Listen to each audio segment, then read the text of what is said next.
Hi guys, magandang araw sa inyo lahat. Yung this vlog ko sa biyahe ni Alex. Welcome lahat ng mga seafarers at OFWs na will like and mag-subscribe, mag-share, mag-like at mag-comment. Hi guys, na ito araw na naman ng Sabado or weekend sa natawag natin, no? Guys, no, pag magbabakasyon ako sa Pilipinas, isa sa mga paborito kong ginagawa talaga, isa sa mga adalas kong gawin, no? Siyempre, bukod sa nagsasama-sama kami ng pamilya ko, kumakain kami sa labas, kahit paano, para bonding na rin, siyempre sa matagal natin nawala sa Pilipinas, no? Isa sa ginagawa ko rin yung pagbabike, no? Siguro, isang malagang bagay ito, lalo na sa mga buhay ng seafarer. So, paghahanda na rin ito, no?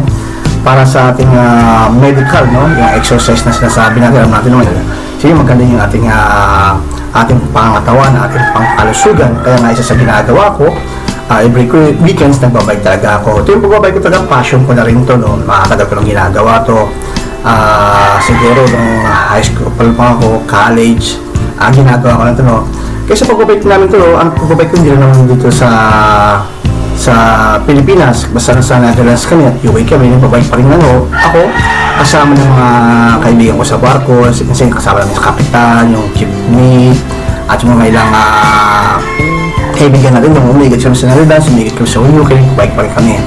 Guys, no, malaking bagay ito yung pagbabike. Sabi ko nga sa ating mga seaman, sabi nga, health is wealth. Kaya siyempre, pinapalagahan natin yan para, kasi pag hindi maganda ang ating pangkalusugan, hirap pakasang pa sa barko. Kaya sa pagbabike ko sa iyo, passion ko ito, nakaka-stress, nakakalibang.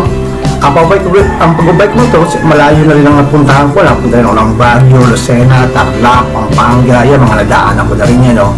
Kasi iba ito kailangan pagbabike talaga, nakaka-relax to. Bukod pa doon, siyempre nagkakaroon kayo ng mga bagong kaibigan rito pag may nakakilala sa mga bikers club na nasasamahan mo.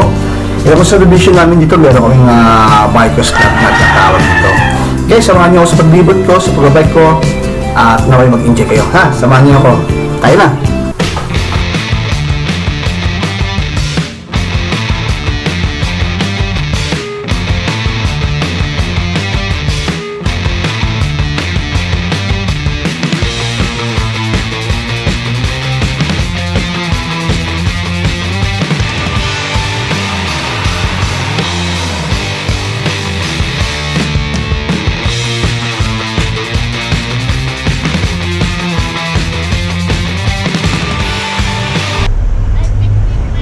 Magkano? Isa nga. Yung ano? Oo. Magkano yan? Isa nga.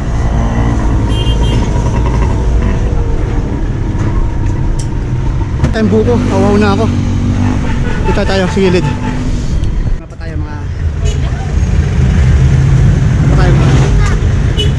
18 kilometers pa.